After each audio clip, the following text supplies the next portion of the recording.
حرام ده. شپږم نمبر وسیم شیعاګان کوي نکاح البدل. نکاح البدل څه ته وایي؟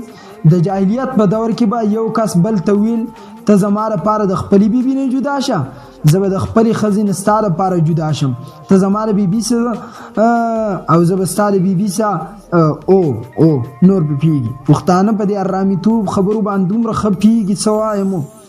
اسلام دا نکاح ختمه کړه، مګر نن سبا دا رواج وقتی طور په نایټ کلف کې کیږي. نن سبا دا کار روان دی.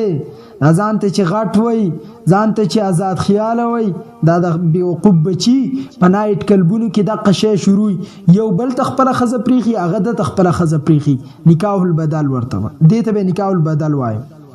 وم نکاح شغار په دې یو بزد دلایل راوړم. ان ابن عمر ان رسول الله صلی الله علیه وسلم نهى عن الشعار. نبی علیہ السلام د شعار نه منع کړل. و الشغار اي يزوج